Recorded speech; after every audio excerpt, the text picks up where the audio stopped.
अस्सलाम वालेकुम। मैं अमजदुल्ला ख़ान, स्पोक्समैन एमबीटी।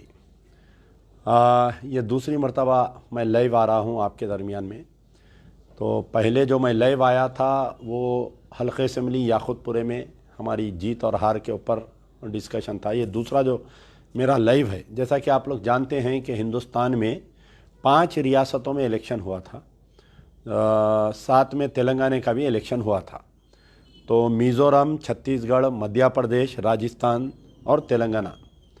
तो पहले तो बड़े अफसोस की बात है कि 4 रियासत में जो है बीजेपी, 3 रियासतों में बीजेपी पावर में आई है और वहाँ पर जो मिज़ोरम की लोकल पार्टी है ZPM, वो वहाँ पर इंतखाबात में आई है।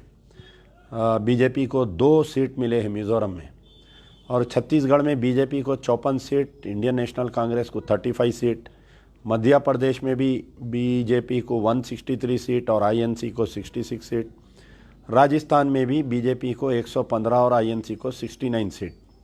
बड़ी उम्मीद थी कि इन कम से कम इन 3 रियासत में भी कांग्रेस बड़े पैमाने पर लाएंगी सीटें, लेकिन हुकूमत बनाएंगी, क्योंकि ये 5 रियासतों का इलेक्शन जो है ये सेमीफाइनल माना जा रहा था। आने वाले 2024 यानी 6 महीने के बाद में जो पार्लियामेंट इलेक्शन हो रहा था, तो सबसे पहले मैं कांग्रेस की जो क़यादत है, कांग्रेस के जो प्रेसिडेंट है जनाब मल्लिकार्जुन साहब, और राहुल गांधी और सोनिया गांधी, प्रियंका गांधी, इन तमाम कायदीन से कि आप पहले असेसमेंट करिए कि आया क्या वजह है कि तेलंगाना में कांग्रेस जो है यहाँ पर इंतखाबात जीत सकी, और मध्य प्रदेश, राजस्थान, छत्तीसगढ़, मिज़ोरम में कांग्रेस पावर में क्यों नहीं आ सकी। मुझे जो बात समझ में आ रही है कि तेलंगाना में क्योंकि उमन ये होता जहाँ पर रीजनल पार्टी होती है वहाँ पर नेशनल पार्टी को मुकाबला ज़रा सख्त होता है। तो यहाँ पर तो कोई रीजनल पार्टी नहीं थी मध्य प्रदेश, राजस्थान, छत्तीसगढ़ में, लेकिन वहाँ पर कांग्रेस का बहुत ही मायूस कुन, यानी 35 सीट है छत्तीसगढ़ में, 54 बीजेपी, 66, 163, 69, 115। ऑलमोस्ट ये लोग जो है मैं देख रहा था कि तमाम रियासतों में जो है 2% से कांग्रेस जो है पावर में नहीं आई।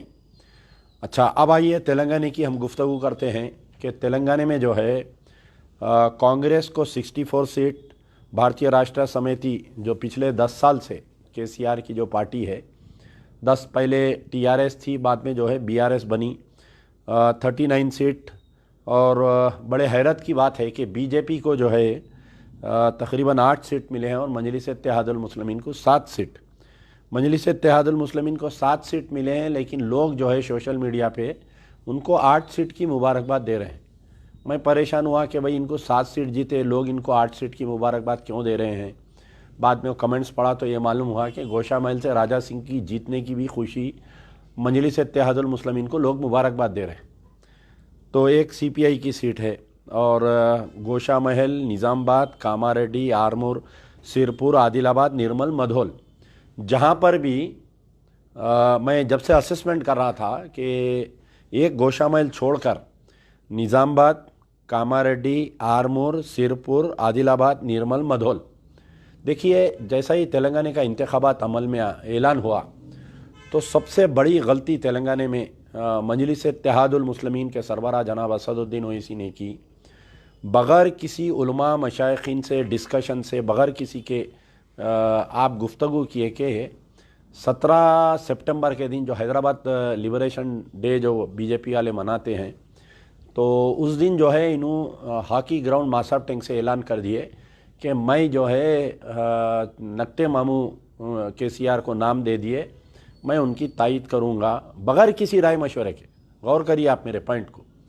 तो जैसा ही मजलिस इत्तेहादुल मुस्लिमीन BRS की तायद कर दी, जबकि सारे इलेक्शन के सर्वेस ये बोल रहे थे कि कांग्रेस पावर में आने वाली, और अक़लियतों के ऊपर भी एक बहुत बड़ी जिम्मेदारी आ गई थी। कर्नाटका के अक़लियतें जो बुरखा बैन आपके उनके ऊपर कई जुल्म हो रहे थे, स्काफ नहीं लगाना, बुरखा नहीं लगाना, ज़बिया नहीं करना, बकरा नहीं काटना, वो बहरहाल जो जो जुल्म हो सकता था कर्नाटका के मुसलमानों पे हुआ, और हिंदुस्तान में एक मॉब लिंचिंग का जो कल्चर चल रहा था उसको रोकथाम लगाने के लिए कर्नाटका के मुसलमान जो है एन मास कांग्रेस की तायद करे थे। अब उसके बाद में रियासती, क्योंकि कर्नाटका रियासत तेलंगाना से लगा हुआ है, तो तेलंगाना की कांग्रेस में भी एक जान आई कि भाई हमारे यहाँ पर मुस्लिम कायदीन जो है कांग्रेस से हमारी तायद करेंगे। मजलिस इत्तेहादुल मुस्लिमीन की क़यादत हमेशा से गलत फ़ैसले करते, जो लौंडा पॉलिटिक्स जिसको बोलते आप, तो असदुद्दीन ओवैसी की पॉलिसी में, डिसीजन में, और सलाउद्दीन ओवैसी की पॉलिसी में, डिसीजन में ज़मीन आसमान का फ़र्क महसूस कर रहा हूँ मैं, क्योंकि मैं बहुत छोटा था जब दारुसलाम मेरे वालिद के साथ जाता था, तो कोई मसलों पे जो फ़ैसले होते थे एक यानी दूरअंदेशी के फ़ैसले रहते थे सलाउद्दीन ओवैसी के दौर में, और असदुद्दीन ओवैसी की जो पॉलिटिक्स है लौंडा पॉलिटिक्स हो गई। आप देखिए 2002 से लेके 2014 तक तेलंगाना एजिटेशन चला। असदुद्दीन ओवैसी कभी TV 9 पे बैठ के रॉयल तेलंगाना की बात किए, कभी कुछ किए, कभी यूनियन टेरिटरी बोले। बहरहाल उनका स्टैंड चेंज होता रहा, तेलंगाना अलग हो रहा, प्रणब मुखर्जी की कमेटी का ऐलान हो रहा है 4 बजे तेलंगाना अलग होने वाला है, प्रणब मुखर्जी अपनी रिपोर्ट पेश करेंगे और जो है सोनिया गांधी फैसला लेने वाली है। ये दिल्ली में NDTV के स्टूडियो पे भी बैठ के तेलंगाना की मुखालिफत करे। तो एक आदमी को जब मालूम है कि तेलंगाना अलग होने वाला था, तेलंगाना की तायद नहीं की है, मेरा बोलने का मतलब। तो बहरहाल 2002 से अब आप आइए कि BRS की हारने की क्या वजह है। पहला पॉइंट जो है मुस्लिम क़यादत जो है बढ़ गई थी, आधी कांग्रेस को तायद कर रही थी, आधी जो है BRS को तायद कर रही थी। असदुद्दीन ओवैसी से जो डर रहे थे, यानी जितने भी तंजीमा जो असदुद्दीन ओवैसी से डर के रह रहे थे, उनके कुछ अपने ज़ाती मफादात है, जो भी असदुद्दीन ओवैसी से डर के BRS की जो तायद की है, उनके कुछ ज़ाती मफादात है। अगर उनका ज़ाती मफाद भी नहीं है तो उनको सियासी सूझबूझ नहीं है कि सिर्फ असदुद्दीन ओवैसी बोले हम तायद कर दिए, बोल के ऐसे भी है कुछ। 154 उलमा मशाइखीन दानिशवरान एक बड़ा आर्टिकल डाले थे, एतमाद में ऐड आया था कि मजलिस के 9 और बाकी के BRS बोल के, जिसमें जमात इस्लामी भी शामिल है उसमें, और आपके कुछ हमारे अहले हदीस के लोग भी इन्वॉल्व है। बहरहाल मुस्लिम क़यादत जो है बढ़ गई थी। अब जो दानिश्वर लोग थे, जो सियासी सूझबूझ रखते, जिनका कोई ज़ाती मफाद नहीं है, जो डरते नहीं किसी से सिवाय अल्लाह के, ये लोग कांग्रेस का साथ दे रहे थे। हालांकि जो कांग्रेस का साथ दे रहे थे वो लोग बहुत कम थे, लेकिन ताकतवर लोग थे वो। जैसा हमारे हाफिज़ पीर शब्बीर अहमद, मैं सलाम करता हूँ उनकी क़यादत को। जमाअतुल उलमा का जो एक बाग है, एक हिस्सा है, इन्हों जो है 1 साल 1.5 साल पहले ही बोल दिए थे कि भाई पूरे मुसलमान जो है, ये जो 9 मसाजिद शहीद हुए, इनकाउंटर्स हुए, जो पुलिस कस्टोडियल डेथ हुए, वक्फ की अमलाक को तबाह किया गया। तो अब आप देखिए कि अगर कोई भी उलमा मशाइखीन दानिश्वर अगर BRS की तायद कर रहे थे, तो सोशल मीडिया पे उनको नीचे गालियां आ रहे थे कि यानी अवाम जो है मुसलमान एक मजबूत तौर पर उड़ गई थी, और मुसलमान पूरा डिसाइडेड था कि कांग्रेस को हम साथ देना है, अब के कांग्रेस को लाना है। अब इसमें यह हो रहा था, ये जो सीट जीते निज़ामाबाद, कामारेड्डी, आरमूर, सिरपुर, आदिलाबाद, निर्मल, मदोल, ये सीटें बीजेपी जीतने की वजह यह है कि वहाँ की मुकामी मुस्लिम क़यादत जो है BRS की तायद की। अगर वन वे कांग्रेस को उड़ जाते, आप निकालिए निज़ामाबाद निकाल के देखिए, वहाँ पर भी मुस्लिम क़यादत बटी हुई थी। कुछ लोग मोहम्मद अली शबीर को, कुछ लोग जो है बिगला गणेश की तायद करे, उसमें मुस्लिम और डिवाइड हो गए, बीजेपी जीत गई। आप कामारेड्डी में देखिए, कामारेड्डी में हालांकि रेवंत रेड्डी KCR लड़े थे, तो कुछ उलमा मशाइखीन KCR की तायद कर रहे थे, कोई उलमा मशाइखीन रेवंत रेड्डी की तायद कर रहे थे, जिसकी वजह से बीजेपी जीत गई। आप आरमूर का भी देखिए, आरमूर में भी स्प्लिट ऑफ वोट हो वहाँ पर, मुस्लिम वोट। आप सिरपुर का देखिए, आप आदिलाबाद का देखिए, आदिलाबाद का तो एक हंगामा था, रोज़ एक बयान आ रहा था मुस्लिम कायदीन का। कोई TRS के फेवर में बयान दे रहे थे, वहाँ पर जो सिटिंग मिनिस्टर थे, कोई जो है कांग्रेस के कैंडिडेट के फेवर में बयान दे रहे थे। आप निर्मल का भी यही हाल था, आप मधोल का भी यही हाल था। तो इसकी वजह से ये हुआ कि बीजेपी जो है, जहाँ पर एक MLA था उनका, राजा सिंह खाली, ऐवान असेंबली में, बाद में इटला राजेंद्र आए थे, फिर बाद में जो है एक और एक MLA बाई इलेक्शन में आया था, तो 3 की तादाद में आज वो लोग 8 हो गए। तो ये बीजेपी, मैं नहीं बोलना, अब लोग मुझे कंट्रोवर्सी में लाएंगे कि भाई आप ऐसा बोल रही कि स्प्लिट ऑफ मुस्लिम वोट होने से बीजेपी जीती, और उसकी राज जिम्मेदार कौन है वोट को स्प्लिट करने की? सबसे पहले असदुद्दीन ओवैसी। असदुद्दीन ओवैसी के मातहत जितने लोग उनकी जो सुन के बीआरएस की तायद किए। भाई आप कैसा कर सकते बताइए? आपके 9 मसाजिद को एक शख्स, अब आप देखिए कि जब इनको केटीआर, सीएम केसीआर साहब का तो छोड़ दीजिए, केटीआर पिछले 9 साल में कभी कोई मुस्लिम इशू पे बात नहीं करे, कभी कोई मुस्लिम इशू पे ट्वीट नहीं करे, मुस्लिम वोट को लाइट लिए। मैं कई बार केटीआर साहब को समझाने की कोशिश करा, देखो साहब, कांग्रेस जब तक पावर में थी, MIM was a part and parcel of Congress, और एमआईएम क्या करती, कांग्रेस के साथ देके जो भी पावर में हुकूमत में रहते साथ देते, उन्होंने अपने नाजायज़ कामा करते। सबसे पहले उनके मुखालिफिन पे केसेस बुक कराते, पुलिस का जुल्म कराते, फिर उसके बाद में जो लैंड ग्रैबिंग करते, जो वक्फ की जायदादों को तबाह करते ये लोग, इनके लैंड ग्रैबर्स, उसके ऊपर कोई इंक्वायरी नहीं होने देते। राजशेखर रेड्डी, रोशैया और किरण कुमार रेड्डी, राजशेखर रेड्डी के खास आदमी थे केवीपी रामचंद्र राव। असदुद्दीन ओवैसी दिन बोले तो उन्होंने दिन बोलते थे, इन्हों रात बोले तो उन्होंने रात बोलते थे। तो 2004 से लेके 2014 तक जो 10 साल का अरसा था कांग्रेस का जो इख्तिदार चला, मजलिस Ittehadul Muslimeen during the Congress period अपने पॉलिटिकल अपोनेंट्स को क्रश कर दिया लोग, क्रश बिल्कुल। हमारे ऊपर तो ये हालत थी कि एक एक भाइयों के ऊपर 10-10 केसा, सियासत वालों को परेशान करे, उनको परेशान करे, इनको परेशान करे, मुखालिफिन के मर्डरा कर दिए, तो कांग्रेस खामोश रहती थी। साथ में मजलिस इत्तेहादुल मुस्लिमीन वाले ये किए, कांग्रेस का साथ देते हुए ओल्ड सिटी के जो 7-8 सीटों पे है कांग्रेस के वर्करों को भी मार दिए वो लोग। कांग्रेस का कोई भी मुस्लिम कायदीन, यानी कांग्रेस में जो अक़लियती कायदीन थे, अगर उनको कुछ होने का है राजशेखर रेड्डी से या जो भी सीएम है या पीसीसी सदर है, तो एमआईएम से, दारुसलाम से क्लियरेंस लाना पड़ता था। मुझे अच्छा याद है, हमारे मैं नाम भूल रहा हूँ, नूर खां मदार के कांग्रेस के एक सीनियर लीडर थे बेचारे, उनको बहुत दिन से कोशिश कर रहे थे उन्होंने चेयरमैनशिप के वास्ते, तो उनको चेयरमैनशिप इसलिए नहीं दिए कि मजलिस इत्तेहादुल मुस्लिमीन मुखालिफत कर रही है बल्कि। तो आखिर में कांग्रेस से क्या हुआ, जैसा ही कांग्रेस डूबती किश्ती है बल्कि मालूम हुई, ये लोग क्या करे, वो मंदिर का हिस्सा निकाल के मजलिस वाले जो है कूद गए किश्ती में से। पूरा 2002 से लेके 2013 तक, जब तक तेलंगाना अलग हुआ, तेलंगाना की मुखालिफत करे। जैसा ही बीआरएस पार्टी पावर में आई, जिस दिन अभी उन्होंने चीफ मिनिस्टर नहीं बने, अकबरुद्दीन ओवैसी के घर में मीटिंग हुई, केटीआर, नैना नरसिम्हा रेड्डी और आपके वो निज़ामाबाद के कोई, अब जो बाद में पोचाराम स्पीकर बने थे उन्होंने, बहरहाल एक 8-9 एमएलए जो है अकबरुद्दीन ओवैसी के घर में मीटिंग लेके ये सोचे कि आप और हम मिलकर, अरे केसीआर से हम सवाल कर रहे थे, केटीआर से हम सवाल कर रहे थे कि भाई 12 साल इन्हों आपकी तेलंगाना की मुखालिफत करे, कछुए की नाक बोले, क्या क्या नहीं बोले, जलसों में गालियां दिए, आप कैसा उनके गोद में बैठ जाते, आप उनको कैसा गोद में बिठा लेते। मैं 12 केटीआर को मैसेज करता था, जो गलती कांग्रेस की वो गलती आप कर रही। कांग्रेस अपने पूरे कैडर को मार दी, कांग्रेस के जो अक़लियती कायदीन को मार दी, मजलिस की दोस्ती में मोहब्बत में वो काम आप कर रही, और वैसे ही हुआ, आप देख लीजिए। तो बहरहाल जो बीआरएस पार्टी जो इख्तिदार से हारी, उसकी मेन वजह कोई बोले या ना बोले, उसकी मेन वजह है मजलिस इत्तेहादुल मुस्लिमीन। इससे 2 चीज़ है, एक तो एमआईएम वाले क्या किए, जो टीआरएस में अक़लियती सेल था, अब आप बताइए कि पूरे स्टेट में मजलिस इत्तेहादुल मुस्लिमीन असदुद्दीन ओवैसी जो है बीआरएस की तायद कर रही, लेकिन बोधन में आमिर शकील जहाँ पर एक मुस्लिम एमएलए है, वहाँ की मजलिस का कैडर जो है उनके खिलाफ में काम करा, वहाँ पर कांग्रेस का काम कर रहे थे। आपके जो भैंसे के सदर है जो जाबिर अहमद है, पूरे जगह जो है बीआरएस की तायद हो रही, लेकिन उनके भैंसे के सदर साहब जो है कांग्रेस की तायद कर रहे हैं। ये पॉलिसी समझ में नहीं आई थी ये।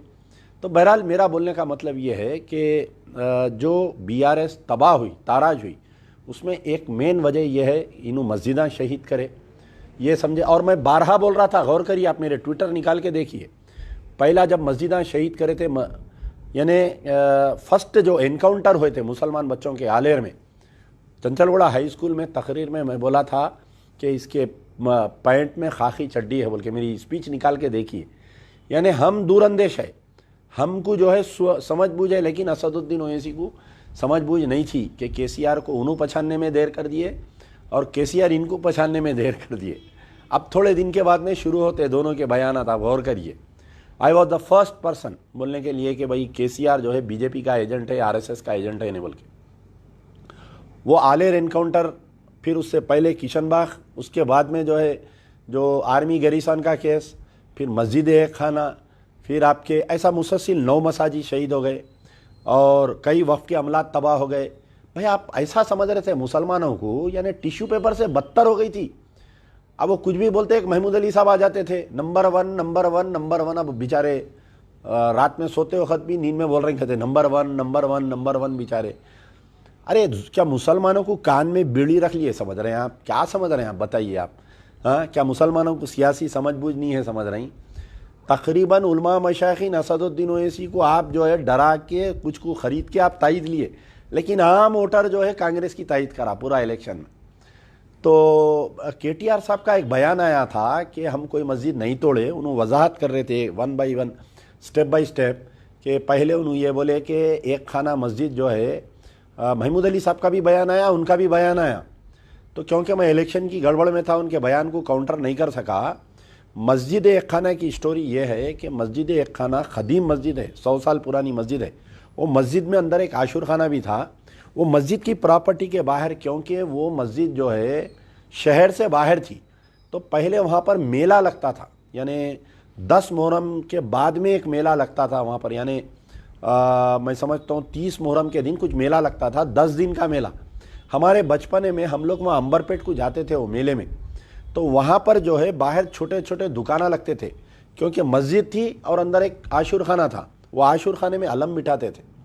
तो यहाँ से जुलूस जाता था नूरखा बाज़ार से, पैदल पैदल पैदल ख़वातीन आदमियाँ जो है वहाँ पर अंबरपेट को पैदल जाते थे रात में। तो हम भी जाते थे बचपने में हमारे।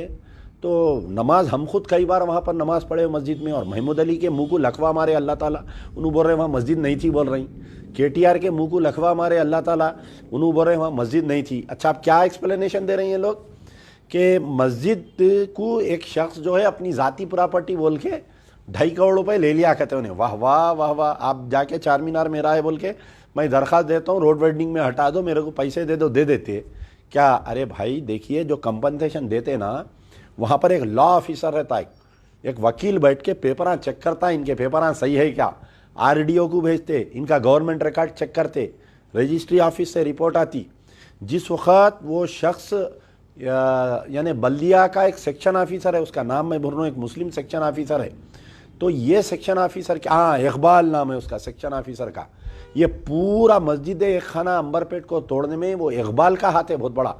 वो इकबाल की बहू या बेटी जो है एमआईएम की कारपोरेटर है मशीराबाद की। तो ये इकबाल सेक्शन ऑफिसर का पूरा गेम है। इन्हें क्या करा, इकबाल जो है बल्दिया कमीशन, क्योंकि वहाँ पर किशन रेड्डी अपने सेंट्रल फंड से ब्रिज ला रहे थे, तो केसीआर और किशन रेड्डी दोनों मिलके मस्जिद को हटाना ज़रूरी था, क्योंकि वहाँ पर ब्रिज लैंड हो रहा था। अरे भाई थोड़ी दूर पहले कर लेना था लैंड, ज़रा आगे लेके जाके करना था लैंड, मस्जिद नीचे आ जाती थी। एयरपोर्ट, जब एयरपोर्ट का बेगमपेट ओल्ड एयरपोर्ट का रिकन्स्ट्रक्शन हो रहा था, वहाँ पर एक मस्जिद थी, हटा दे रहे थे, जाके खान साहब गड़बड़ करे, रुकाए, यानी पूरा एयरपोर्ट बन गया, ब्रिज के नीचे मस्जिद आ गई वहाँ पर, तो मस्जिद ऐसी की वैसी है। तो बहरहाल एक खाना मस्जिद की ये स्टोरी है कि एक खाना मस्जिद कोई भी क्लेम नहीं करे। वहाँ पर बाहर वो आउटसाइडर सेटलर्स थे, 3 भाइयाँ थे, वो लोग बोले कि भाई ये हमारी चिकन की दुकान हमारी है, ये दुकान हमारी है, हमारे को जो है आप पैसे दो। तो बल्दिया का एक कानून है, अगर आपके रजिस्टर्ड डॉक्यूमेंट नहीं है, आप फुटपाथ पे भी कब्जे पे है, आप एक 8-10 साल का अगर कब्जा बताए तो आपको कुछ कंपनसेशन देते। तो कुछ 60 लाख रुपए पूरे 3-4 दुकानदारों को, 7-8 दुकाना थे वो, यानी मस्जिद की दीवार को लग के जो मेले में दुकाना लगते थे, बाद में परमानेंट दुकाना हो गए थे, वो खाबिजीन थे वो लोग, उनको कंपनसेशन देके हटाए। कोई भी मस्जिद का कंपनसेशन नहीं लिया। मेरे पास पूरी फाइल है। मैं महमूद अली साहब आपको चैलेंज कर रहा हूँ, अगर आप बोल रहे हैं कि वो ज़ाती प्रॉपर्टी बोल के लिए, तो आप आ जाओ टीवी चैनल पे, आपका टीटीवी उर्दू है ना, आप मैं दोनों जने बैठेंगे, मेरे पास पूरी फाइल है 30 पेज का। उस वक़्त के Shahnawaz Qasim chief executive officer एक लेटर लिखे बल्दिया कमिश्नर को, और बल्दिया कमिश्नर कौन थे, हमारे सोमेश कुमार बल्दिया कमिश्नर थे, बाद में उन्होंने चीफ सेक्रेटरी बने उन्होंने। तो सोमेश कुमार को एक लेटर लिखे कि आप जो है रोड वाइडनिंग में मंदिर, मस्जिद, ख़बरस्तान नहीं ले सकते, चर्च नहीं ले सकते, और ये जो है वक्फ प्रॉपर्टी है, इसके अंदर कोई प्राइवेट आदमी अपना मेरी प्रॉपर्टी बोल के इसके पैसे नहीं ले सकता बोल के कोर्ट करे उन्होंने।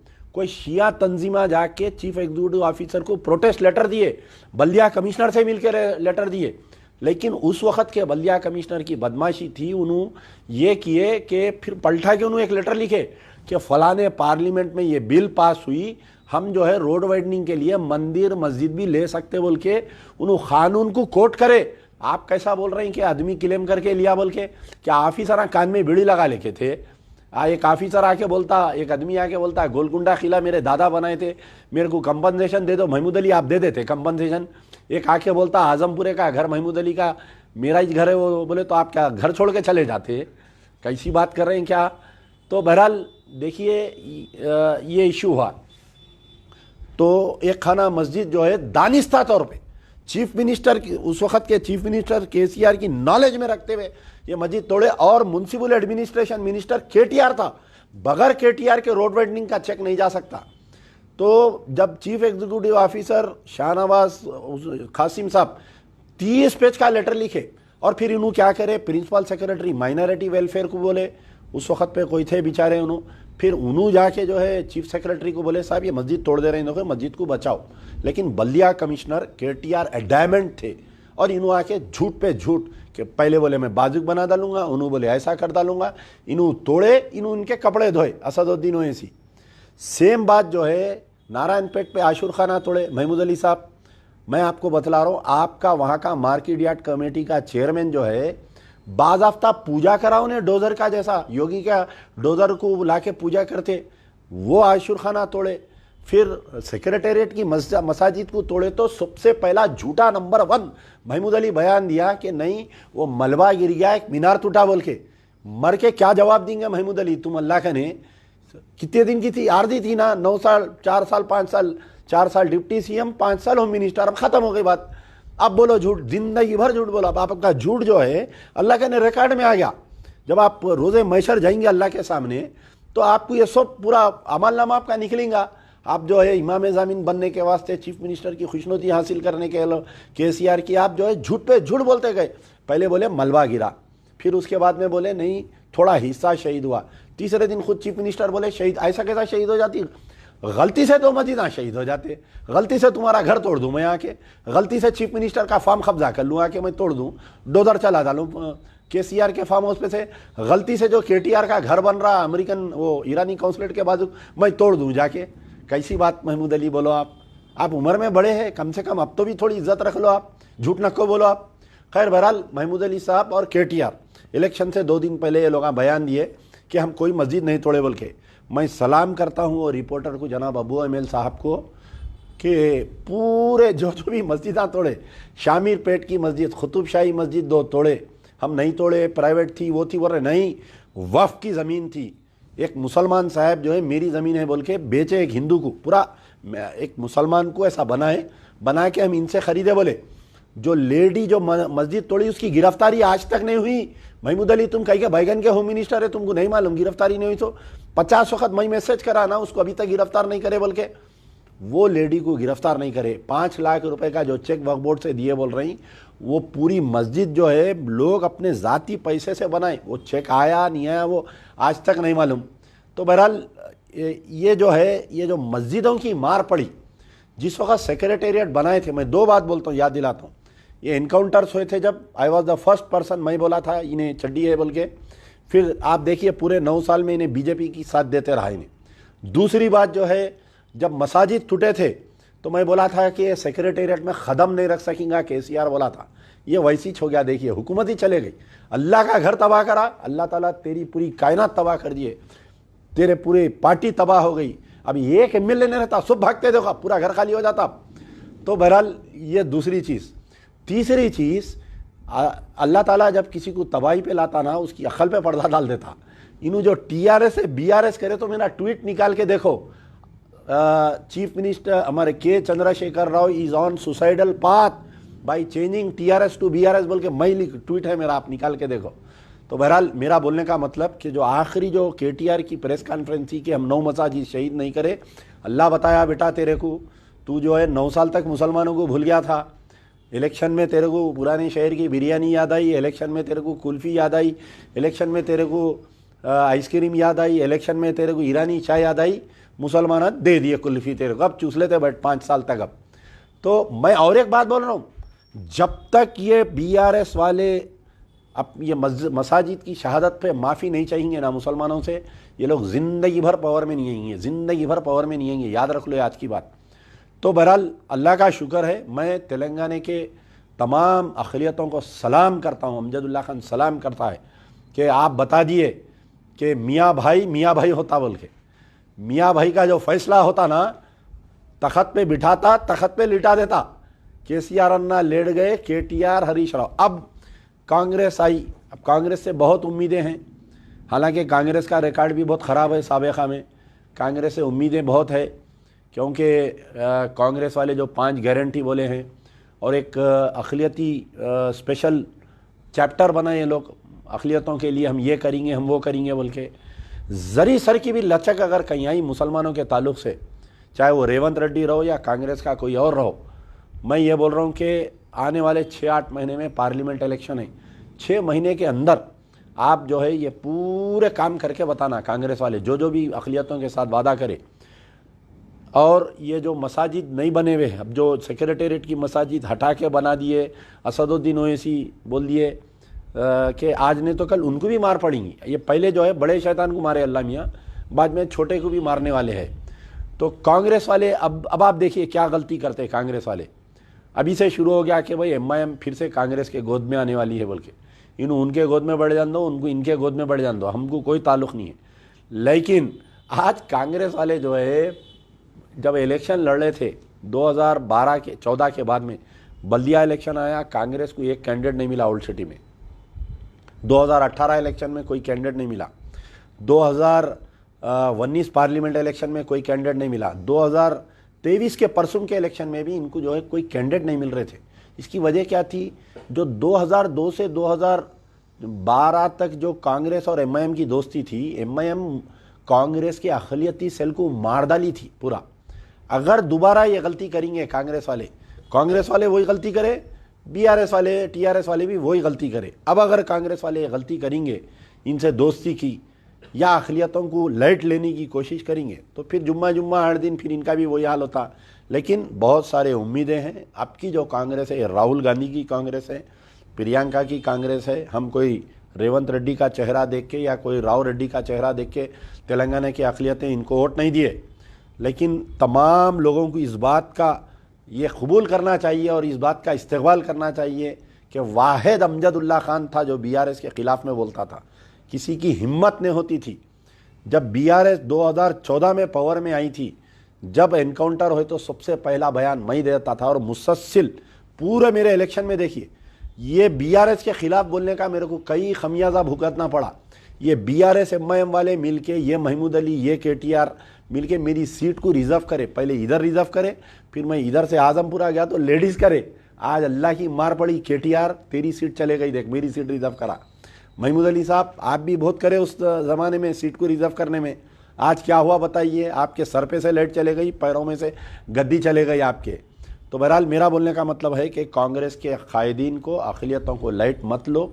अक़लियतों की वजह से जो है कांग्रेस पावर में आई है और बड़े उम्मीदें हैं। इंशाल्लाह मैं भी अनकरीब रेवंत रेड्डी से मिलूँगा। ये तमाम मसाजिद को बनाने का दोबारा हम मुतालबा करेंगे। हमारी मुलाकात जो रहेंगी मुद्दों के बुनियाद पर रहेंगी। कोई गुलपोशी इमाम ज़मीना बनने हम नहीं जाते। मैं आज हमारे जाहिद अली ख़ान साहब से भी बात हुआ और सलाम करता हूँ मैं आमिर अली ख़ान साहब को, जो 2 साल 3 साल से पूरा अखबार वक्फ कर दिए थे ये बीआरएस के पीछे। बहुत तकलीफ़ा हुई वो बेचारों को, ऐडा रोक दिए, उनके ऊपर केसेस डाले, क्या क्या नहीं करे। तो बहरहाल कांग्रेस वालों को भी, कांग्रेस के जो भी चीफ मिनिस्टर बनेंगे, चाहे रेवंत रेड्डी बनो या कोई भी बनो, जो भी मिनिस्टर्स बनेंगे, ये जो सैक्रिफाइस करें ना ये लोग, पूरे जो कांग्रेस को पावर में लाने के लिए जो बीआरएस से लड़े, केसों में बुक हो गए, माली नुकसान उठाए, तो ये सब का आप जो है दर्द रख के इन लोगों को कंपनसेट करना चाहिए कांग्रेस को। तो बहरहाल मुबारकबाद पेश करता हूँ तमाम कांग्रेस के लोगों को जो टीम वर्क करे। और अमजदुल्ला खान को बहुत उम्मीदें हैं इस कांग्रेस की गवर्नमेंट से। पहली उम्मीद यह है कि जो आलेर एनकाउंटर हुआ था, एनएचआरसी की जो रिपोर्ट आई थी, उसको कांग्रेस गवर्नमेंट इंप्लीमेंट करना चाहिए। वो खाती पुलिस अहदेदारों को गिरफ्तार करना चाहिए। जो NHRC में जो कंपनसेशन देने की बात है वो रेवंत रेड्डी को अमल में लाना चाहिए।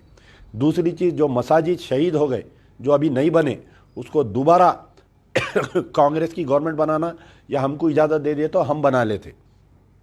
तीसरी चीज़, जो वक्फ बोर्ड के दफ्तर को लाख है, चीफ मिनिस्टर बने तो 1 घंटे में वो दफ्तर को लाख खोल देना चाहिए। वो इमीडिएट रेवंत रेड्डी साहब से मेरी उम्मीद है कि आप जो है इमीडिएट वो वक्फ बोर्ड का दफ्तर जो लाख है उसको खोल देना चाहिए।